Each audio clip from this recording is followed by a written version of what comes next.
सामान्य ज्ञान गुप्त काल। जय हिंद साथियों, welcome back to target government job YouTube channel. बात करेंगे सामान्य ज्ञान की, जनरल नॉलेज की, जीके जीएस की। उसमें हम गुप्त काल पढ़ेंगे हिस्ट्री से। सभी एग्जाम के लिए मोस्ट इम्पोर्टेंट है।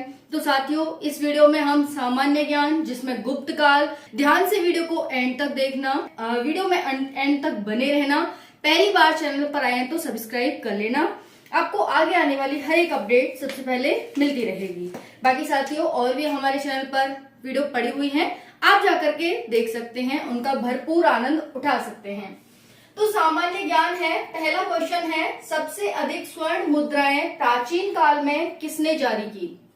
पहले मैं बता दूं, आप सभी एक एक करके पूछोगे कि ये इस एग्जाम के लिए इम्पोर्टेंट है कि नहीं, ये वीडियो इस एग्जाम के लिए। तो पहले बता देती हूँ, सामान्य ज्ञान RPF, UP police constable, Bihar का एग्जाम होने वाला है उसके लिए, और झारखंड का एग्जाम होने वाला है उसके लिए, जीके, सीएचएसएल, एसएससीजीडी, हर एक एग्जाम के लिए वीडियो इम्पोर्टेंट है। ओके, तो देखिए, सबसे अधिक स्वर्ण मुद्राएं प्राचीन काल में किसने जारी की? जी हाँ साथियों, किस काल में सबसे अधिक स्वर्ण मुद्राएं जारी हुई? तो आंसर हो जाएगा साथियों यहाँ पर कि आपका गुप्त काल। क्या हो जाएगा आंसर? आंसर हो जाएगा गुप्त काल में। ठीक है साथियों, गुप्त काल।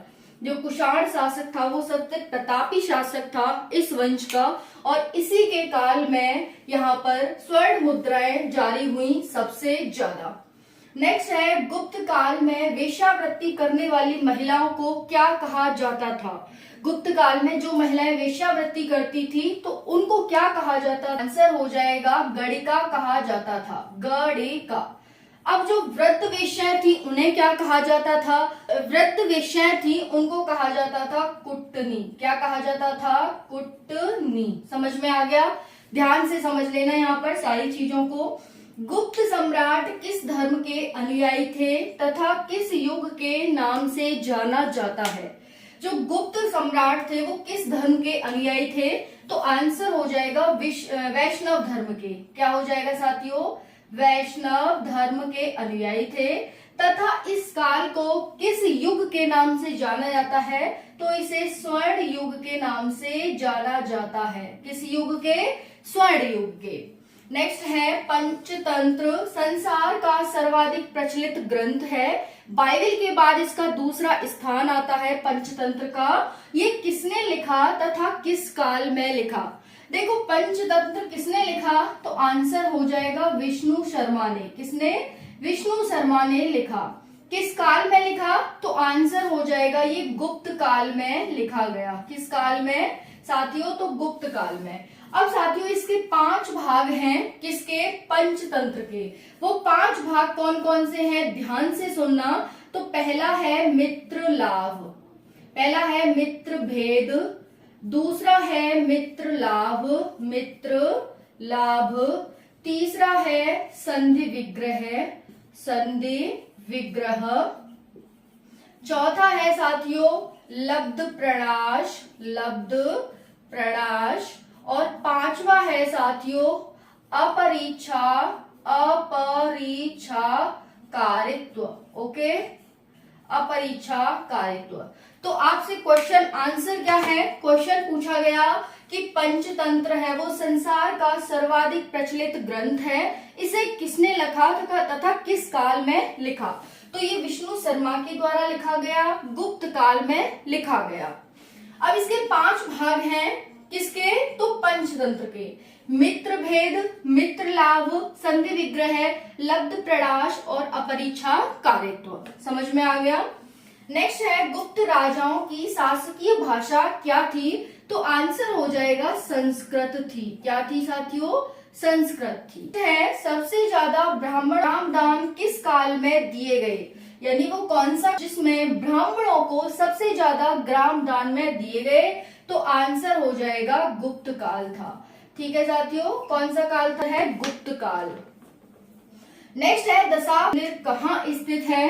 तो आंसर हो जाएगा दशावतार का मंदिर देवगढ़ यानी में स्थित है। और ललितपुर कहाँ? तो यूपी यानी उत्तर प्रदेश में पड़ता है। नेक्स्ट है, गुप्त काल का पतन कैसे हुआ? तो गुप्त काल साथियों नगरों के क्रमिक हुआ था, नगरों के क्रमिक पतन से हुआ था। ओके जी, तो गुप्त काल का जो पतन हुआ उसमें क्या हुआ कि जो नगर थे वो डिक्लाइन होने लगे, खत्म होने लगे। इसी तरह से यहाँ पर क्या हुआ, गुप्त काल का पतन हो जाता है। अजंता में कुल कितनी, तो अजंता में साथियों 29 गुफाएं हैं अजंता में, और ये कहाँ स्थित है, तो महाराष्ट्र में स्थित है। इसमें से अभी सिर्फ 6 ही गुफाएं शेष बची हुई हैं, बाकी सभी खत्म हो चुकी हैं।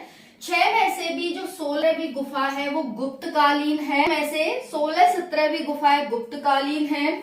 जो 16वीं गुफा है उसमें एक मरणासन्न राजकुमारी का चित्र वर्णित है, मरणासन्न राजकुमारी। ओके, इसका चित्र बना हुआ है। वहीं पर जो 17वीं गुफाएं है इसमें क्या है, तो ध्यान से देखना, गुफाएं उसमें चित्र वर्णित है और उसे चित्रशाला कहा गया है।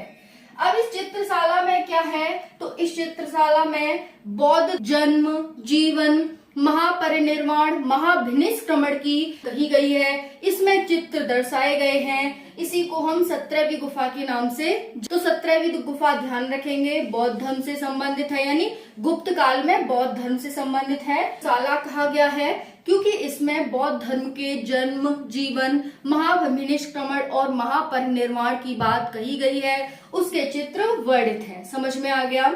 और ये जो अजंता की गुफा है ये बौद्ध धर्म की किस शाखा से संबंधित है, तो ध्यान रखें साथियों, महायान शाखा से संबंधित है। कौन, महायान शाखा। समझ में आ गया। नेक्स्ट है मंदिर बनाने की कला का जन्म तथा त्रिमूर्ति किस काल में आई।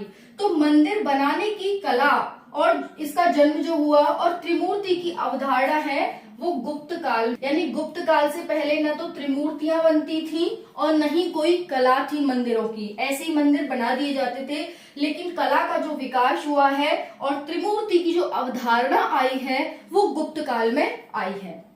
अभिज्ञान शाकुंतलम किसने लिखी है, तो इम्पोर्टेंट है यहाँ पर कि अबुल है वो किसने लिखी है, तो आंसर हो जाएगा किसने लिखी है भाई, कालिदास जी ने लिखे, कालिदास जी ने लिखी हुई है ये वाली जो है। और इसमें क्या है, तो इसमें राजा दुष्यंत और शक और का प्रेम का वर्णन किया गया है, आप सभी इतना ध्यान रखेंगे। ठीक है जी, तो ये था एक बार फिर से, सबसे अधिक स्वर्ण मुद्राएं प्राचीन काल में किसने जारी की, आंसर है गुप्त काल में, कुषाण वंश के शासन काल में जारी हुई। गुप्त काल में वेश्यावृत्ति करने वाली महिलाओं को क्या कहा जाता था, तो गणिका कहा जाता था। वेश्याएं थी उन्हें कुटनी कहा जाता था। गुप्त सम्राट किस धर्म के अनुयायी थे, तो वैष्णव धर्म के अनुयायी थे। के नाम से जाना जाता है, गुप्त काल को के नाम से जाना जाता है। पंचतंत्र जो कि संसार का सर्वाधिक प्रचलित ग्रंथ है, किसने लिखा, तो आंसर है लिखा। किस काल में लिखा गया, गुप्त काल में। इसके 5 प्रकार हैं, 5 भेद हैं। कौन कौन से, मित्र भेद, मित्रलाभ, संधि प्रमाण और अपरीक्षा। नेक्स्ट है सबसे ज्यादा ब्राह्मण दान किस काल में दिए गए, गुप्त काल में। दशावतार मंदिर कहाँ स्थित है, तो देवगढ़ में, जो कि ललितपुर में पड़ता है, यूपी। नेक्स्ट है गुप्त काल का पतन कैसे हुआ, तो नगरों के क्रम था। नेक्स्ट है अजंता में कुल कितनी गुफाएं हैं, 29 ही शेष बची हुई हैं। 6 में से भी 16वीं और 17वीं नंबर की जो गुफा है वो गुप्त काल से संबंधित। 16वीं में मरणासन्न राजकुमारी का चित्र वर्णित है, 17वीं में चित्रित है जिसमें बुद्ध के जन्म, जीवन, महाभिनिष्क्रमण और महामर के चित्र वर्णित किए गए हैं। मंदिर बनाने की कला का जन्म और त्रिमूर्ति की अवधारणा तो गुप्त काल में। अभिज्ञान शाकुंतलम किसकी कृति है, इसमें राजा दुष्यंत और शकुंतला के प्रेम का वर्णन किया गया है। आई होप पसंद आई होगी। पसंद आए तो चैनल को सब्सक्राइब करें, वीडियो को लाइक करें। धन्यवाद, थैंक यू।